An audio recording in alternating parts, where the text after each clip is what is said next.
Tonight's Mariposa Town Talks is a rebroadcast from February the 5th, 2016. Enjoy the show.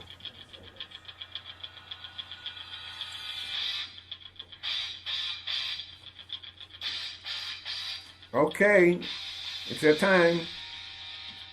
Mariposa Town Talks. Good evening, everybody. You're listening to DJ Word, your host of Mariposa Town Talks, coming to you from the KRYZ radio studio located in the offline solar building. We're located Highway 49 North across from High Country Cafe. You can find me and us at KRYZradio.org. You can find my show by going to shows, find Mariposa Town Talks, and you'll find all kind of links to me, Facebook, Twitter, and of course, email. You can listen to my show over KRYZ Radio LPFM 98.5 here in Mariposa on your FM dial, over the internet, KRYZradio.org, select click to play, and start the player. We always want people to let us know while they're listening to the show where they're coming from, and if they can hear us, if they enjoy it, and then give us some feedback. I put a question out at the end of the last show, and I asked the listening audience if they could tell me what was the significance of my music, Eye of the Tiger. Well, we had a winner. The winner was from on the central coast of California over near Santa Maria, way over there. And she figured out what it was, and I'll tell everybody what it was. The significance of Eye of the Tiger is I have a Relay for Life team, and it's called the Eye of the Tiger, and I'm a cancer survivor, and for years I've always been a one-man team. So I would always walk regardless, even if I had one person or 10 people, and she knew that the name of my team was Eye of the Tiger, and Survival was the music that I use all the time. So thank you, Mary. Your t-shirt will be forthcoming. I dropped you an email so we can get your address and get you your t-shirt. She's the very first recipient of one of our t-shirts, and that's real cool. Okay, tonight's show, what do we got going on here? I will tell you what we got. We have Miss Ginnie Nash from the Mariposa County Public Health Department. She's going to bring us information that will assist all of us, not just one of us, but a lot of us. And later on, I understand, Ginnie, once you introduce yourself, you're going to tell us about a guest you may have coming in later on and talk to you about. But before I begin, how about you tell me who you are? I know I told them who you are, Ginnie. Why don't you tell me who you are and tell us how you came to Mariposa and a little bit about yourself.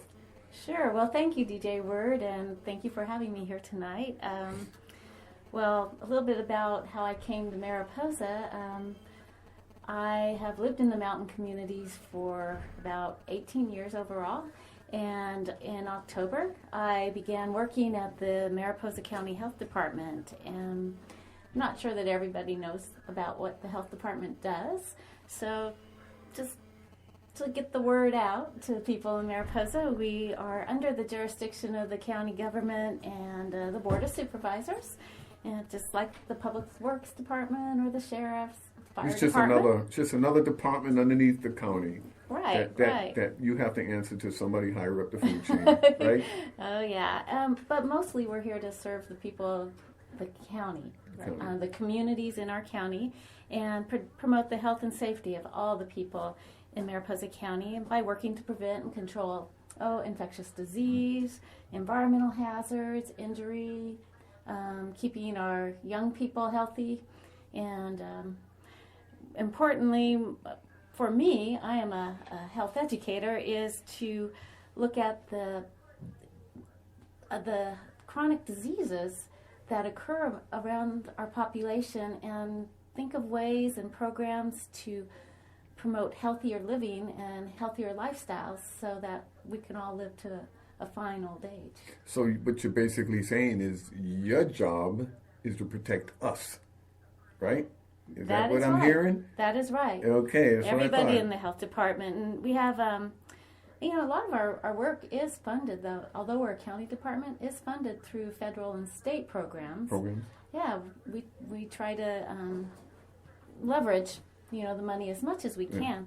And we have two divisions in our health department. We have a personal health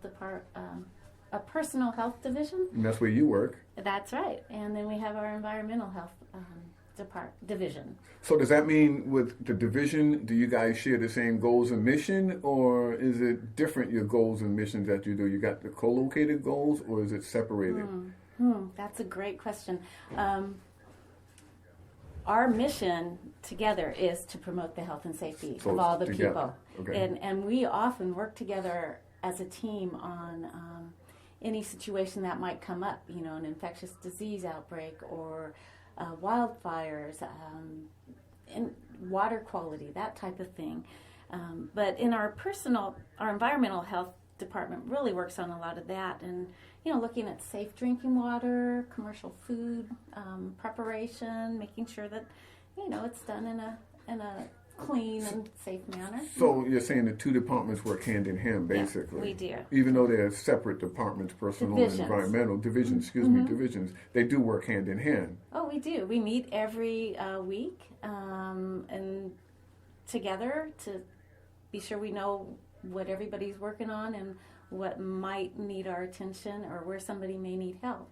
Now, is there times where, I know you guys, nobody wants to hear this, but there are times where you have to have one of those meetings that's called in the middle of the night and say, hey, we got a problem, everybody needs to meet now. Has that ever happened?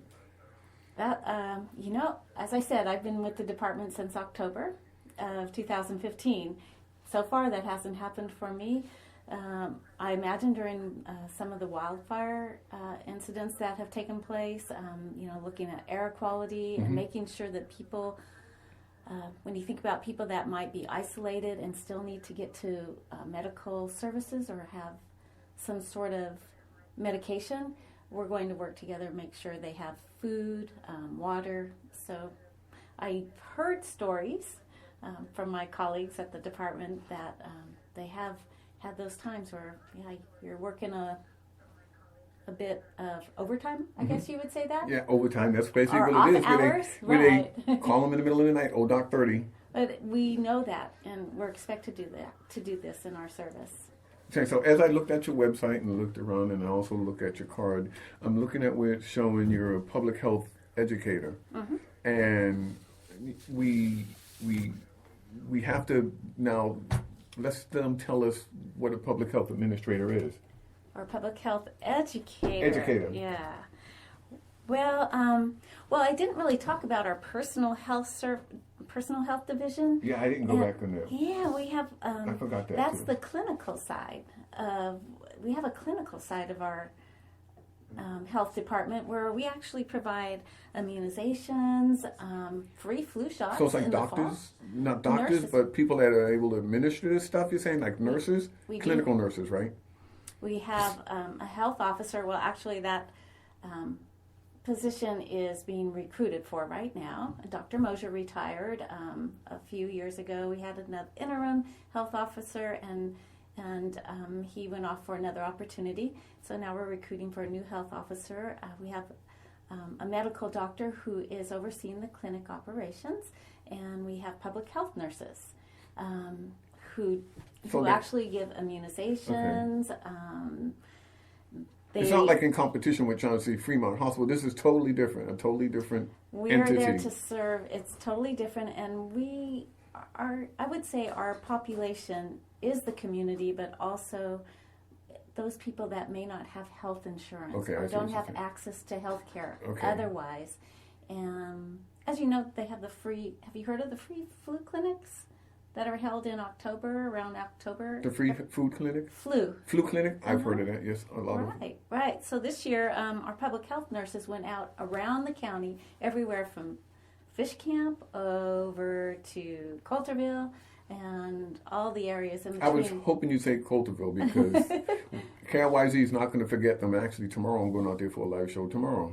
A live show? Yeah, for the Northern Mariposa County Museum Gala. They're opening up their museum over there next week, tomorrow. So I'm glad you said Coulterville. Having you there. Yeah. Yeah. But back to the flu clinic, the flu shots, the free flu shots. They actually gave over 1,000 free. So what did they do? Just drive around and say, "Hey, you getting the flu shot?" And, see, when I go to the VA during flu season, and I have an appointment, here's how they tell me that: "Did you get your flu shot? No, you're getting it now."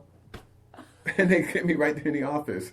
So, Wow. yeah. Well, actually, they are at a designated location at a certain time frame. okay. But we have been known to just recently reach out to the Greeley Hill Yeah. School and responded to their request for to offer flu shots. We really do serve the public and the population. So we're not, in contrast to a medical doctor and that type of office, we're not that type of office. We don't have constant appointments. We have certain days for clinic and you're more specific that's all on our what you do. Yeah, website. you're more specific on what you do when it comes to the public health side. And yeah.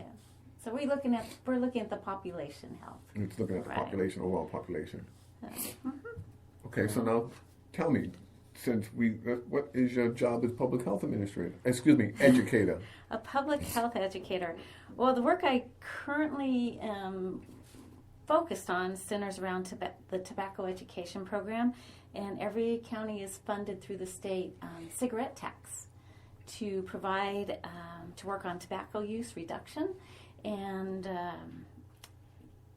I'm sorry. So part of the work is going out into the community and finding out where the needs are, and also looking for those who can support policy change or systems change or environmental change to reduce exposure to secondhand smoke, and most especially exposure to our youth, so that they aren't falling into that social norm of smoking. So that's where your focus is right now. Right now.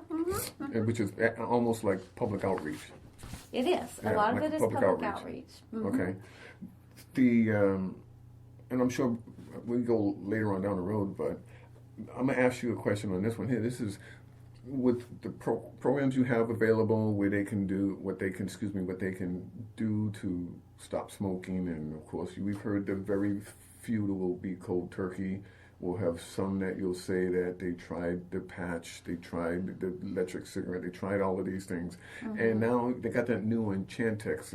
I want you to think about this when we get further down, because I'm going to ask you about that.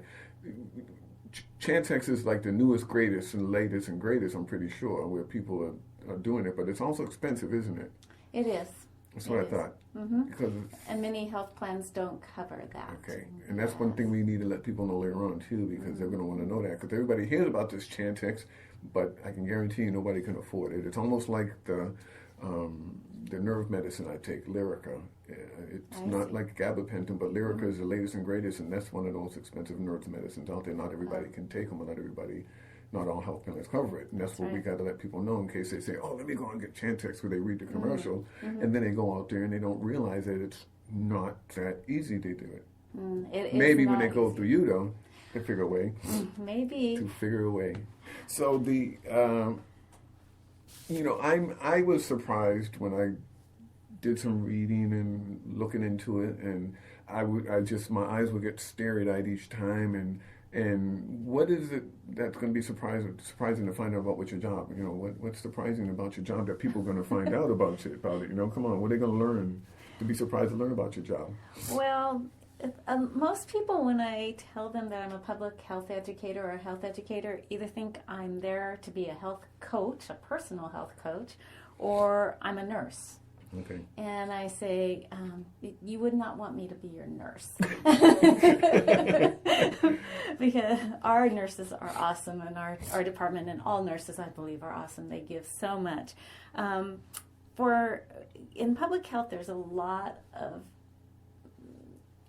opportunities for jobs besides nursing, and most health educators either have a bachelor's or, like myself, a master's degree in a program that focuses on community health and also health behaviors. So we look at a lot of theories of health behaviors and how to plan and implement programs that can help the public be a healthier, everybody in the public have a healthier life.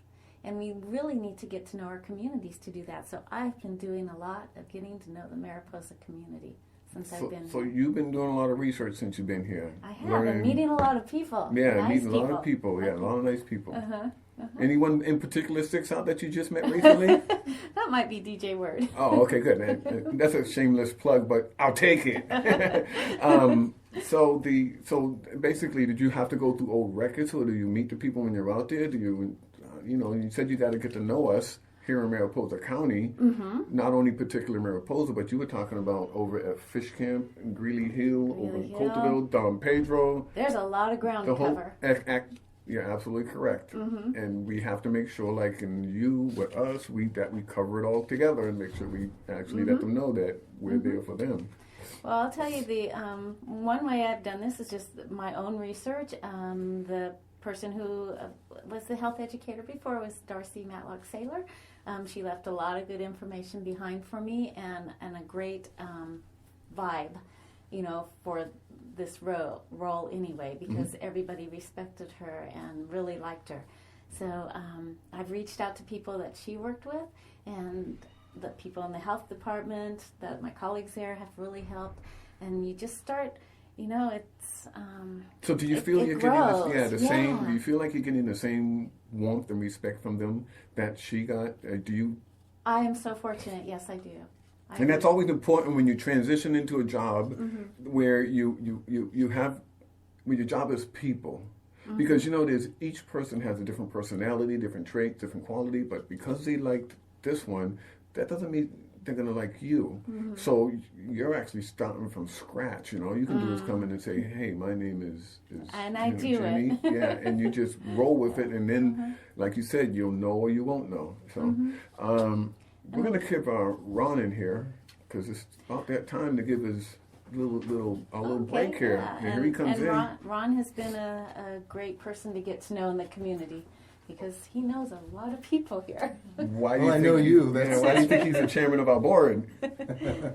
Okay, Ron, you're on. All right, well, this is KRYZ LPFM 98.5 in Mariposa, and online at www.kryzradio.org. You're listening to Mariposa Town Talks with DJ Word. Our guest tonight is Ginnie Nash, the public health educator at the Mariposa County Health Department. Tonight's show is sponsored by Sierra Tel, providers of telephone, internet, television, security, and business solutions for Mariposa and surrounding communities. You can visit them at www.sierratel.com. And I do have one little public service announcement. I actually picked this one up yesterday at a meeting with Ginnie that Ginnie had. What was that meeting called? We are now going to be the Mariposa County Health and Wellness Coalition. Now, how I got railroaded into that committee, I don't know, but it's kind of fun. I'm actually having a good time and meeting a lot of nice people. And Ginnie, you're doing a great job with that. Thank you. The Mariposa County 4-H Club Council will be having their annual Sweetheart Valentine Pancake Breakfast at the Mariposa Senior Center. This is going to be on Sunday, February the 21st from 7 a.m. to 1 p.m. All proceeds go towards 4-H activities, events, 4-H scholarships, assist members and leaders attend conferences, and community service projects. So again, it's the annual Sweetheart Valentine Pancake Breakfast, and that's a mouthful, at the Mariposa Senior Center, Sunday, February the 21st, from 7 a.m. to 1 p.m. And I wonder if they make the pancakes in the shape of a heart. I think they'll do whatever you want. Okay, maybe they'll As do long that. as they're selling, when I went over to the fire station, they told me they'd make it any way I wanted. As long as I paid them my money. Good. Well, it's great to support the 4-H programs. Those kids, they do a great job. They really learn leadership skills, and it's good to have them in the community. Oh, absolutely. They doing it. I always enjoy walking up during the fair time to see the kids, and when they're with the pets that not pets, with the animals they've raised, and how much pride they take in brushing them and cleaning them, and I mean they're just focused on that, and that's you're right. They learn as they're growing. It's a big part of the fair too. So. Absolutely. Well, I'll get it back to you guys, and thank you very much. Okay, in case you joined in late or you came in right now, This is DJ Word on Mariposa Town Talks, and we're talking with Ginnie Nash from the Mariposa County Health Department. And before the break, we was talking about some of the healthy concerns you had, and you were replacing, forgot her name. Darcy, Darcy, and you were telling me how you was actually getting welcomed back into the community for all the people that you're coming into, and that's always good when you come into a new job and you're welcomed into the community, because you and I both know that when your job is people, and whether they know it or not, in order for you to succeed in your job, they have to be able to trust and believe in what you're presenting to them as something that's going to help them and guide them into the future. And that's exactly what your job is about, is people. And more than anybody, because it's the health and the welfare, and it's everything that goes with it in one package. And it may not seem a lot to people, but you have a lot of people on your shoulders that you're holding up here in Mariposa. Oh, well, and it's about their support too, and to let them know that we support them. Another thing that I did, you asked what I've done to become more familiar with the community, is look at, because there is science behind what we do, is look at the data on, what is impacting the health of people in our community. Being a part of the tobacco education program, which again is funded, through the cigarette sales tax, I do really want to let people know that while great strides have been made since the Surgeon General first released the report on smoking back in 1964 that let us know the dangers of smoking, the smoking rates have come down, but in Mariposa County, we still have a close to 20% prevalence or rate of smoking among our adults. That's 1 out of 5 adults that smoke. So that's probably one of the very big concerns you have here in the community. I'm thinking that's one of your concerns. So It's much higher than the overall state rate of nearly 14%. And our kids. The studies have shown that about 12%, which might sound small, but 12% of the youth in Mariposa County have reported that they're smokers. And we know that 90% of adult smokers began using cigarettes before they were 18. That's what the research shows. So I do look at research, and I am also interested in other lifestyle activities that we do, that people. But is there other concerns besides the smoking aspects, or the smoking, what's going on with our youth? And I'm pretty sure you have other coals in the fire that you're working, but I think this is the one that's at the top of your list right now. This one is at the top of my list. Yeah. It's where most of, to be frank and transparent, it's where most of the funding comes for my position. But another thing that you have to look at is any sort of healthy lifestyle and the environment that we live in.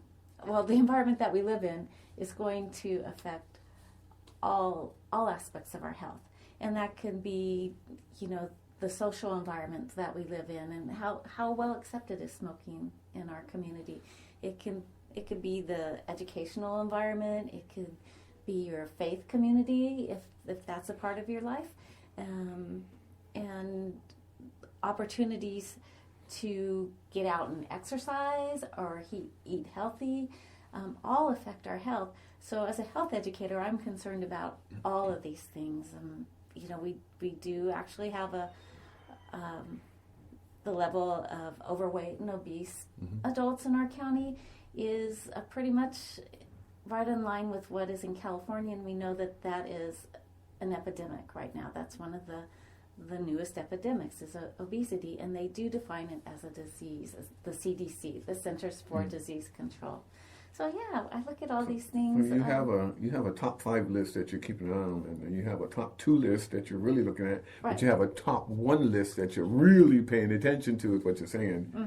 And that's the reduction of tobacco use. I can hear that. Can you give me or tell me something about, I guess, a policy or system changes that has affected the community or has improved the health of our community? What's that we're working on, that you're working on right now, that's going to work towards improving our community, make it better? Sure. Well, most recently, I'll I do want to let everybody know that in November, a new smoking regulation or ordinance went into effect for our county, and that was approved by the Board of Supervisors with a 5-0 vote, so unanimous. And that was? And that the new ordinance actually replaced 2 old ordinances that were really outdated and not in line with state laws. The new ordinance is really relevant to today's world in that it prohibits smoking or electronic smoking devices, commonly known as e-cigarettes or vaping, hookah, these type of smoking devices. Anywhere smoking is also prohibited, and also, which is so exciting, smoking is prohibited in all our county parks. So that was not part of the ordinance before. So this gives our families and our kids an opportunity to go to the park and not have to worry about inhaling secondhand smoke. So, yeah. In Mariposa, where can they smoke besides their vehicle in their home? That's the only places, right? Well, it doesn't prohibit somebody from walking down the street, possibly, because when you're in transit, when you're walking down the street, as long as you're moving along, smoking is not allowed in most workplaces, and that's based on the state law, or 25 feet from any workplace in Mariposa County, which is a little bit stricter than the state law, which is 20 feet. So, yeah. Now, do they enforce it stronger come fire season? If it's dry, like, do they say there's no smoking at all outside now? If it's fire season, because that's what remember they did that last year, right? I'm not an expert on that, but I do believe that was an emergency. An emergency situation. I believe that was a CAL fire. Yeah, how about we call Ron in, and Ron's up on that, and we'll bring our expert in. We always have an expert handy. Ron. Well, DJ, yeah, I actually helped get that ordinance passed through, and but before they actually passed that ordinance, they did have an emergency ordinance that the state and CAL FIRE did, that there be no smoking along the Mariposa Creek Trail, which if you've ever walked down there, it's a beautiful walk that goes along the creek, but it's very dry in the summer. So they made an emergency ordinance back during the summer, during the height of the fire season, and now this smoking ordinance that we have in Mariposa piggybacks on that. Now there's no smoking in county parks, along the Mariposa Creek walkway, so it includes all the public areas that are owned by the county. Mm-hmm. Mm-hmm. Cool. Thank you, Ron. All right. Thought I'd chime in. I was so glad you chimed in. That was because Ginny's doing wonderful, but we always have an expert every now and then, and Ron happens to be our expert. When I don't know, he doesn't know. He knows. He will know. So. Well, and I thought I'd heard about the CAL FIRE involvement in that ordinance, and it makes perfectly good sense, seeing how much fuel is out there, and one cigarette can cause such a disaster. Do you find that the students now are smoking less, or are they smoking more, or do you find that they're trying not to smoke? Or, for instance, I know somebody that was smoking, used Chantix, and had quit. And they started up again, and I asked them, why are you smoking? You spent all that money, because it was like $85 a month to get this pack that they get or something. And the reason is because every time they went on break at lunchtime, all their friends were smoking.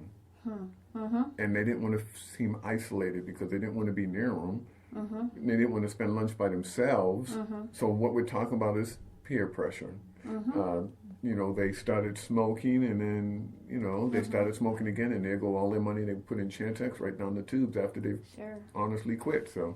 Well, sure, and, I kind of think of it from another angle, too. How much money do they spend on cigarettes when they are smoking? Oh, absolutely. And, in Canada, it costs you an arm and a leg to smoke. Mm-hmm. I've been to Canada, and cigarettes here, mm-hmm. when they were $5 a pack here, they were like $17 a pack in Canada, mm-hmm. and you get I think 24. So for $10 more, you only get like 5 more cigarettes. We call that money to burn. Well, that's what you're doing every time you lift up a cigarette. Exactly. Sure. It is difficult to quit, and I think we have a guest here. We have a guest that can relay tell us her the quit. struggles that she had, and maybe give us a little bit of background on it, and tell us what she went through, and see what she can give us some insight, and then you can ask her some questions, because I don't know if you talked to her. No, I have not. no, so good. So you can ask her as a public health educator, and she can tell you what she went through to get where she's at now. And this is Miss Sabina. She's actually. Hi, Ginny. Hi. Nice to meet you. Nice to meet you too, and thank you for Welcome. being here. Thanks for thank you having for coming me. and joining in, Sabina. We appreciate that. It's been a lifelong struggle, you know. And even after you quit, it kind of doesn't go away, really. Mm-hmm. That's the thing. For me, I look at it like a light switch, because I still get it, even though it's been almost 20 years since the last time I quit. It's like you know. How many times did you quit before you 5 finally times. quit? I 5 quit. times. And the first time I quit for like 6 years and started up again. That's interesting, because the studies, you know, we like our research. The studies show that it will take more than one time. Did One you attempt quit to cold quit. turkey though each time? No, not each time, and I'd like to talk about that. Well, first of all, it's interesting what you're saying, because my background is I was born and raised in Germany, and in Europe, many more people smoke than here. And in Germany, they have the legal smoking age is 16. And when I was growing up, you could they had cigarette machines on every street corner where you can buy cigarettes 24/7. You put your coins in and you pull out a pack of cigarettes anywhere, anytime. You don't have to go to a store. I see. And so it's a totally different thing. And then the other thing I wanted to point out is that one of my parents was a full-time smoker in the home. Right. This is very important. Role models. Very important. And although our father forbade us to smoke, I looked at him and I was like, well, I'm sorry. It's a poor example. And it's like you have to walk the talk. And if you're seeing your parents smoking and they tell you they're not to smoke, well, it's very difficult to take serious. Definitely a mixed message there, I would Yes. say. And so that's a good point for parents. You know, interestingly, California did pass a law. I'm not sure of the year, but it's fairly recently, where smoking is not allowed in cars where children I are read present. that somewhere. You're right. It is correct. And if you read some of the, I read some of the police pulled over and stuff, and they said, well, they pulled them over because they were smoking in the vehicle with 2 kids in the back seat, and they found them with So other good. problems. Yeah, so for they do them. advertise that when they do see that. I'm So glad. And then my sister, my older sister smoked in the home, and my father smoked in the home. And my older sister, she died of lung cancer when she was 37. And she left 2 young children behind. And those 2 young children had terrible asthma because she smoked in the home. I see. And I'm sorry to hear about the loss of your sister. Yeah, thank Yeah, you. I lost my father from lung cancer when he was 69, and that was much too young because if you saw him, you would not have thought of him as an unhealthy person. My mother, I was raised in a home with full-time smokers. I smoked Same when I here. was in my 20s. I was Same. raised in a home with full-time smokers, and I don't smoke. Sorry. And it was, luckily I was not a heavy smoker, so it wasn't too difficult for me to quit, especially when I had 2 young children who were calling me on it. And I wasn't feeling very well. So It yes. doesn't make you feel very well. That's the thing. And that was that was like the motivator for me the final time I quit. Oh, and so basically the first time I quit full turkey, cold turkey, and I was having all sorts of problems, breathing and you know, energy, stamina, and anyway, so the first time I gave it up full cold turkey. No. And then I didn't quit. I quit for years, and then I started up again because I had a boyfriend who smoked, and it's really easy to. It's so hard to be around all the time and Peer not pressure. smoke. Peer pressure, like I said. to me, yeah, it is. It's. I don't. You may have felt pressured, but it is being in that environment, Yes. that smoking environment, and if we really love our family and love the people we're with, we'll think about their health too, and not just our own health. And as a public health educator, I think about the health of everybody. So I'm looking at those laws that will protect people and maybe reduce the chance that they will start smoking. How did you finally end up quitting the last time? That's what I'm Well, that was a interested in very hearing. interesting thing, because the time before that, I actually did hypnotherapy and acupuncture, and that didn't work at all. And the whole time I was under hypnosis, I was thinking, I can't wait to go outside and have a cigarette. And the whole time I was on the table for an hour having my ears punctured, I was thinking, I want a cigarette. Didn't work at all. It was awful. And I tried the gum. That did absolutely nothing. I was smoking and doing the gum. Just like a lot of my friends, they tried the patch, and they were smoking a pack or two a day with the patch, which I understand is extremely dangerous. And it didn't. I think It didn't help at all. If anybody paid attention to the news, they have recorded and attributed deaths to people using the patch and smoking. Yes. They said because that's what happened. That's right. And you may want to mention that to people too, that it's not good to smoke when you're taking the patch. You said it for me in a very good, precise way, and that is true. And the warnings are there on the package. Because if it's if the patch isn't working for you, it's a good time to look at other options. Yeah. Talk with your doctor. Come talk with us. Call the Smokers Helpline. It's free. Yeah, because the way I see it and the way I think about this, if you think about it though, what if the person doesn't recognize it and they think it's working, so they go, I could smoke while I'm doing the patch, and what I'll do is I will gradually ease off my cigarettes, and then the patch will take over for me. But then they're still toking the 2 packs a day with the patch on. I don't think they recognize it, mentally, that it's not working. They think it's working, and I think those are the ones that I'm gonna call it overg themselves and do damage to their body.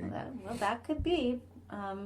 The intent is not to use Yeah. cigarettes Exactly. at So- all. In while my you are experience, on that the cutting down and weaning off never works. I know very few people where that has worked, and speaking for myself, for me that's like an excuse to keep smoking rather than actually quitting, if you know what I'm saying. So this last time I really wanted to quit because smoking was really affecting my life. And I could tell. I would take my dog for a walk, and I would be out of breath, and I would go up a flight of stairs and be out of breath, and I would go dancing, and where normally I would dance for hours on end, I'd have to sit down because I'd be out of breath and out of energy, and I was really noticing how it was affecting my health and my life, and I really wanted to get off it, and I was going to make it my New Year's resolution that year, and then, miracle of miracles, I got deathly ill. I got so sick. I have never been so sick my whole life. And I literally could not smoke. I couldn't even breathe, let alone smoke. And I was so sick for like 3 weeks. And with smoking, once you're quitting, I think the worst time are the first 3 days. The first 3 They're days. like the worst time. Like first 3 days to a week is like the worst time. And so after 2 weeks had gone by, I was like, thank you, because it was like a miracle. It was like somebody did me a favor. And after 2 weeks, it's stupid to go back because you've been through the worst withdrawals that there are. Thank you for making that point. That is so true.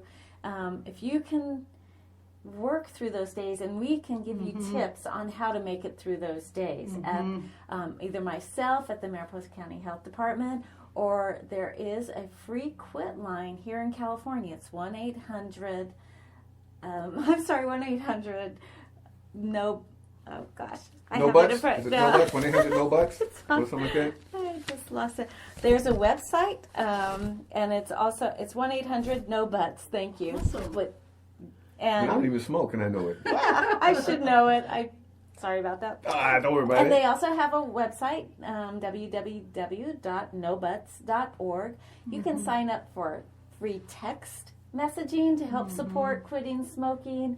And there's great tips. The counselors are there to help you, and not just quit smoking cigarettes, but also to quit smoking to quit using smokeless tobacco. Smokeless tobacco, yeah. A Yeah, lot of like chew and dip high and all school that. kids have it. Even some of the girls are doing it now too. So that is a free resource that's available to anybody. So, Yeah, and you know, it's interesting. I was talking about, I still get the triggers. And I read this big article about smoking some many years back, and it was talking about how the physiological changes to your brain when you smoke, and how your brain actually grows nicotine receptors. And the more you smoke, the more nicotine receptors you grow. And even after you smoke, the receptors don't go away. They're still going, nicotine, nicotine. And it still comes up for me when I smell it. It's like, it's that immediate thing, like, oh, a cigarette. Like for a minute, I'm thinking, ooh, a cigarette. It actually sounds good for half a second, you know. And then when I see people on the movies smoking, it's this trigger thing that happens.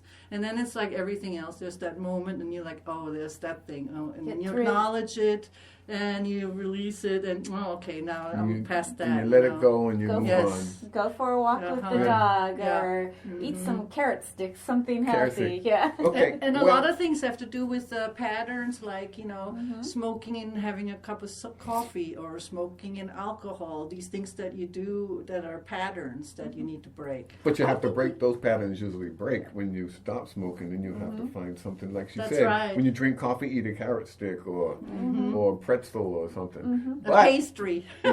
before we go deeper into this, Ron, it's our time for our little break we got to do. Although it's enjoyable listening to you guys go back and forth, it's really good. You gotta have a look at the studio. It's so small, where everybody's crammed in. It's kind of fun. And this is KRYZ LPFM 98.5 in Mariposa, and online at www.KRYZradio.org. You're listening to Mariposa Town Talks with DJ Word, and our guest tonight is Ginnie Nash, the public health educator at the Mariposa County Health Department. And we have a generous contribution from a sponsor, and that is Sierra Tel. They're providers of telephone, internet, television, security, and business solutions for Mariposa and surrounding communities. You can visit them at www.sierratel.com. All right, back to you guys. Okay. Thanks, Ron. You're welcome. We'll get to see him one more time before we close. So, now we've gone into Sabina, thank you. Thank you. You've said a lot, and you said a lot of valid points that they need to listen to. And that is when you talked about what triggered you to go back in, but also when you talked about when you got sick. That should be a wake-up call to a lot of people. Not to say get sick to quit. No, don't go out and get sick. But to realize that sometimes... It's an opportunity. No, don't tell people that. They'll go out and intentionally No, I mean, get it's sick. an opportunity to quit. Get off it the is cigarettes. an opportunity, but it's not good to get sick to Obviously. quit. Ginnie says we have plenty of programs that will help you quit. People, text messaging, no buts, even in-office counseling. So what's trying to say is don't go get sick to quit. And the other thing is, it gets harder every single time. The first That's time important. I quit was much easier. And every single time I've quit, it's gotten harder and harder. And that last time I honestly didn't know how I was going to do it. And that's when I got sick. But it gets harder every time. Thank you, Sabina. Thank you. Absolutely. Thank you, Ginnie, for all your hard work. Thank you for being here. I think you could possibly be one of the counselors on the quit line for the Smokers Helpline. I'm at your service. I'd be interested. So we talked about the smoking ordinance, and we talked about, of course, when it comes to high fire season, they'll actually emphasize a little bit stronger smoking ordinance. They'll make it stronger, of course, because we don't want it to be around the dry areas. But I'm glad we brought it out, because I think most people thought the smoking ordinance was only during the high fire season. I don't think many people knew it was a permanent smoking ordinance. I don't think many people knew that. I think they only thought it was, it's high fire season, so it's over with. They called it, so now we can start smoking outside again any way we want. But in reality, it's actually being enforced now and more in the along the path, like Ron said, down below, and also the parks, all public parks. So I'm glad we got that out, because don't want nobody to misunderstand that policy, because I don't know how do they say, okay, what are you doing smoking? And do they give you a verbal warning? Do they drag you by your ear and tell you, no, you ain't supposed to smoke? Or do they take your fingers and break them up in front of you? What is it that happens to somebody if they get caught busting the smoking policy, the no smoking policy? Right. Well, a smoking ordinance, any type of smoking ordinance, and this smoking ordinance did just go into effect November 27th of 2015, so it was past the fire season. In addition to the fire season ordinance. This is separate from. So that was an emergency ordinance, as Ron was telling us. So many smoking policies and rules and regulations are somewhat self-enforced. We try to post signs, get the word out to the community through press releases. I'd be happy to speak for any organization and just fill them in on the new ordinance, and also give them suggestions on how to talk to people. So if you're out in the community, we have an approach that you can use. It's called SMOKE, the SMOKE approach. And that means, first, if you're aware of the smoking ordinance, that's so important. Many people may not be aware of it. So while the enforcement, actual enforcement lies with the sheriff's department, and there can be fines involved. That's what I wanted to know. It's $100 for the first incident of smoking where you should not be. But we're not out to get people with this ordinance. I'm sure warnings are in place prior to actually issuing so they basically, a fine. You're saying that people get mulligans. Mulligans? Yeah, mulligans. This way they get a free pass if they get stopped the first time in the if they're not aware of it, it's new. So it's a mulligan. A mulligan, that's a golf term? Yeah, absolutely. Okay, I'm not a golfer. That's where you get a freebie. You get to throw the ball any way you want, I guess. I don't know. I just like mulligan, the word term. It came in handy. I have heard that. So we want to be considerate when we talk with people who might be smoking where they shouldn't be. So smoke means, and this is something that came from the Oregon, a public health department in Oregon. It's smile, introduce yourself, be friendly. And then we want to make the assumption that the person is not aware of the new ordinance. So you may not know this, but smoking isn't allowed here. If there's a sign, nearby, and our public works department, the facilities crew have been working so hard to get signs out into our parks and around our county-owned properties. So thank you. But so you make them aware that smoking isn't allowed on the property, and then you offer to provide them some resources about the new ordinance. You can refer them to the Tobacco Education Program website. There's a complete set of frequently asked questions or facts available that talk about the key points in the ordinance. And then you kindly, this is the K in smoke, remind the person again of the new ordinance or rule or law, however you want to phrase it. And then you enforce the ordinance again, maybe by politely asking the person not to light out or to put out their cigarette or turn off their e-cigarette or their vaping device. Because remember, it's important that e-cigarettes too. And vaping are now included, and the signs clearly state this. And let them know that they need to go off the property, and actually they need to be at least 25 feet away from that property, and that includes unenclosed areas as well as enclosed areas. And you might even want to offer them, if they seem open to it, some suggestions on how to quit smoking, and you can refer to the 1-800-NO-BUTS Smokers Helpline. Tell them that it's free, or refer them to the website. We'll have them talk to you. Or yes. Have them give you a call. You bet. I noticed we have you mentioned earlier about a coalition that is working to make the community healthier. So how can people get involved with this? How can people, I heard you mention just now that Sabine should be a counselor because of her experience. I heard that. but that's like to the extreme. Mm-hmm. So how can people get involved if they wanted to get involved? Right. I know myself, I don't smoke, and I don't pretend to know what a smoker goes through, but a lot of people around me, when they say, if you don't mind if I don't smoke, if I smoke, sometimes if I'm in the middle of something and there's a group of people around us and they say, you mind if I smoke? I said, well, you got a group of people here.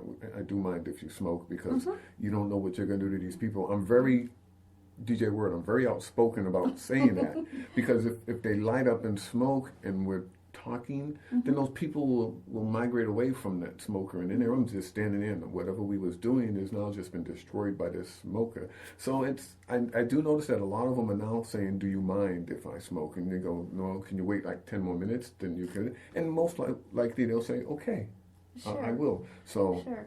And you know what you're talking about there is somewhat of a what we call a social norms change.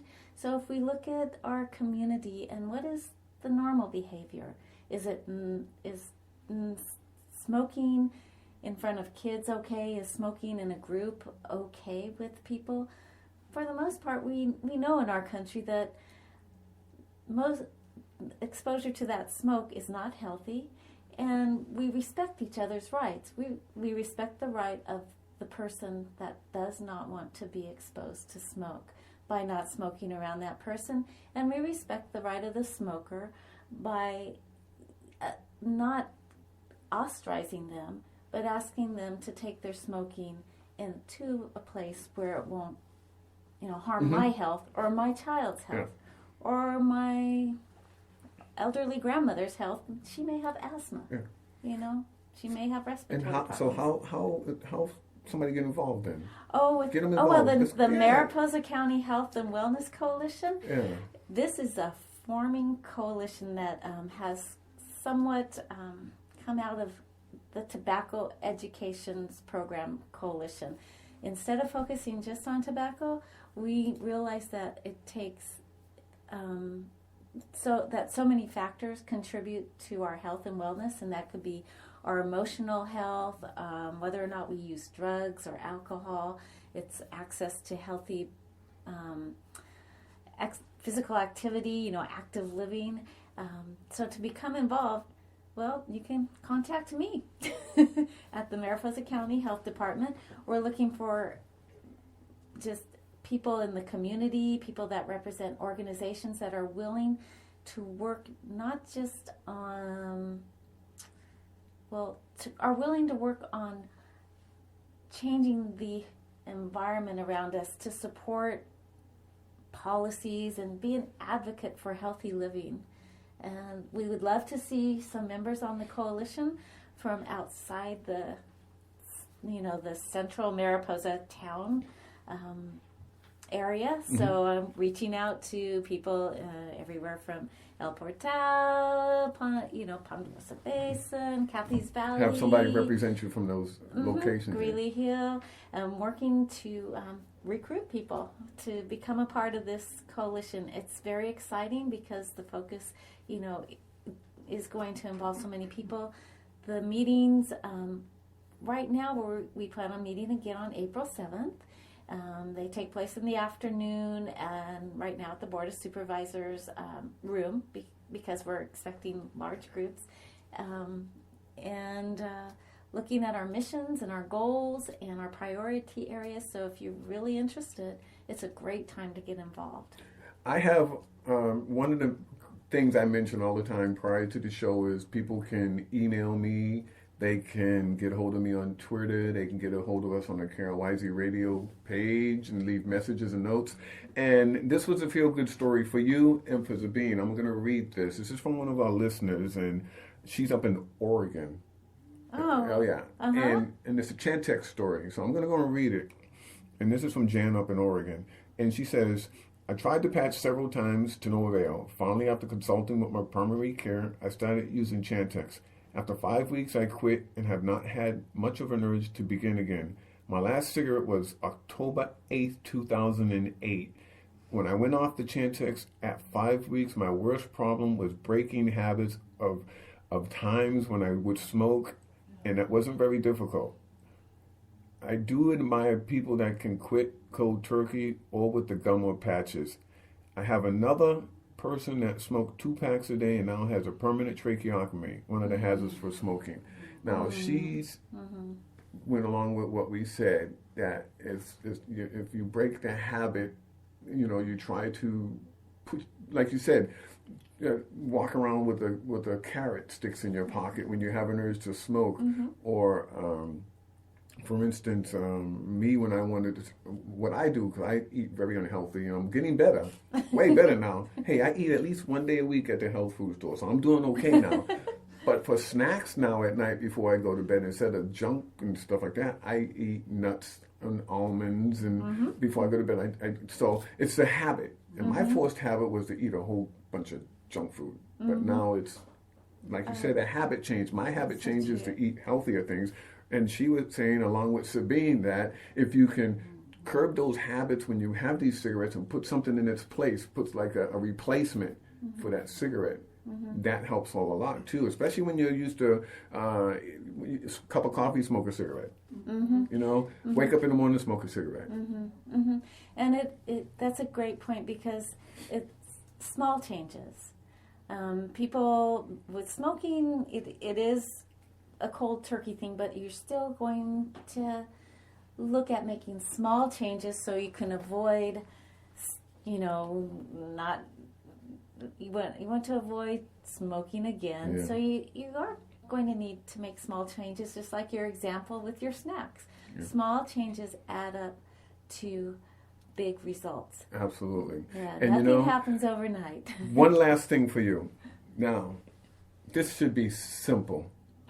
What do you find most rewarding in maybe a couple of minutes, tell us about your job as a public health. What do you find more rewarding? I know Sabine with her story, brought a gigantic smile to your face. I think it's the success stories and the fact that somebody's willing to walk up to you and say, I need help. I think I'm listening and looking at you the whole time during this, and that's what I see, that when a person comes up to you and takes advantage of what you have to offer them, it's one of the, I'm guessing, I could be wrong. No, you're not far off, off base at all. I think the most rewarding thing that I find is when I see other people become excited about being healthier. And when I see people encouraging other people and supporting other people in their decisions to live healthier.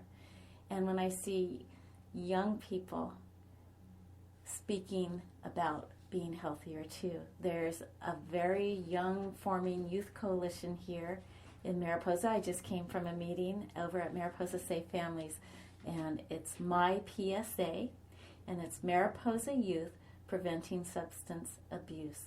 I love to see young people have a voice about living healthy too. All this, community working together to be healthy. And now your voice is going to reach here, not just tonight, but when we rebroadcast eventually down the road, it'll hear it again.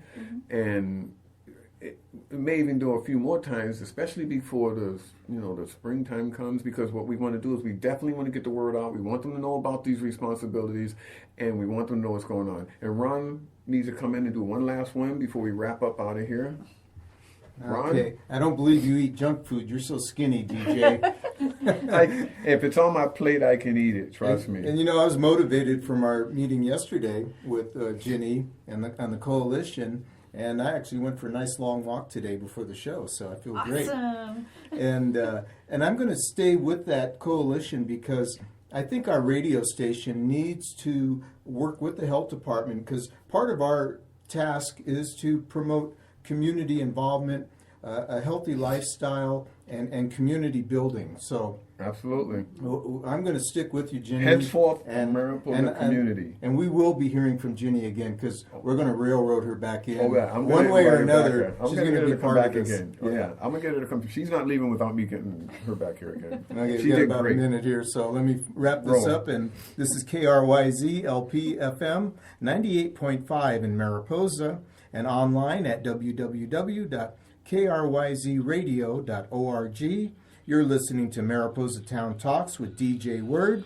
Our guest tonight was Ginnie Nash, the public health educator at the Mariposa County Health Department, and this show was brought to you by a sponsorship from Sierra Tel and their providers of telephone, internet, television, security, and business solutions for Mariposa. You can get them at www.sierratel.com. Thank you very much. And you've been listening to DJ Word, here with my special guest from the Mariposa County Health Department, Ginnie Nash. And you've been listening to Mariposa Town Talks, which is on 3 days a week, Monday, Wednesday, and Friday. Sometimes special shows, Tuesday, Thursdays. They'll be recorded from previous times. But I would like everybody to know that they can chime in an email. They can find us on our website. And if you have any comments, any suggestions, we are always open to hear. We are a community radio station. We broadcast over 98.5 FM, Mariposa, California, and also on the internet, KRYZradio.org. And this is DJ Word.